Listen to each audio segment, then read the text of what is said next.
After months of uncertainty and more than 250,000 deaths, the U.S. is finally on the brink of distributing its first COVID-19 vaccines. A major milestone in the fight against the pandemic. Moderna announced that it will ask the FDA for emergency approval of its COVID vaccine. The first batch of Pfizer vaccine has now made it to the U.S. While working at unprecedented speed, scientists and drug makers have had to crack the code of a new virus while convincing millions their vaccines are safe. And while multiple vaccines are reporting high rates of effectiveness, 2 have already filed for emergency authorization from the Food and Drug Administration. Here's a look at the 3 vaccines you'll likely see first. Pfizer's COVID vaccine is the first vaccine to be approved in the UK and is on track to be the first vaccine Americans will receive. The company is reporting 95% effectiveness in preventing the spread of the virus, and has said it can make 50 million doses by the end of the year. That's enough to immunize 25 million of the US's 331 million total population. To do this, United Airlines is currently flying doses of the vaccine across the country, with the goal of 6.4 million doses being delivered by mid-December. But recipients will need 2 doses of the vaccine.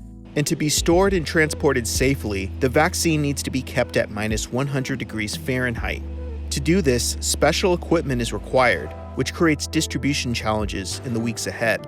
This is a novel technology. This is an RNA molecule that is packaged in a way that they still do not really know a lot about how long-term stability it will have. And usually when you put things in the freezer, they tend to last longer. Moderna's final analysis of its late-stage trial showed that its vaccine has a 94.1% efficacy. Clinical trials indicate it works consistently across different ages and ethnicities with mild side effects. While Moderna's vaccine uses the same technology as Pfizer's, it only needs to be stored at -20 degrees Celsius, which is the temperature of a standard home refrigerator, making it far easier to transport and store. Recipients will also need 2 doses of this vaccine. But this is great. I don't think we've never seen, for a single disease, so many collaborations and so many efforts. And that's also the reason why it's been so quick. Unlike the previous 2, Johnson & Johnson's coronavirus vaccine is a single-shot treatment. It's engineered to produce high extra protein to help gain immunity to the coronavirus. It does this by infecting patients with an adenovirus, a kind of double-stranded DNA that delivers the genetic instructions to spike protein. While Johnson & Johnson has not filed for emergency authorization, it plans to seek it by February 2021.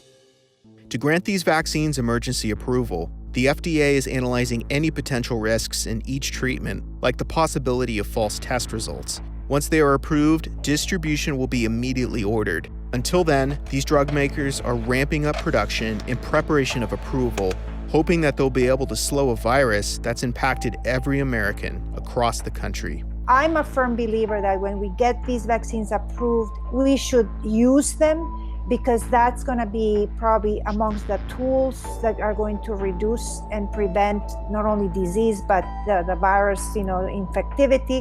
It's through vaccination.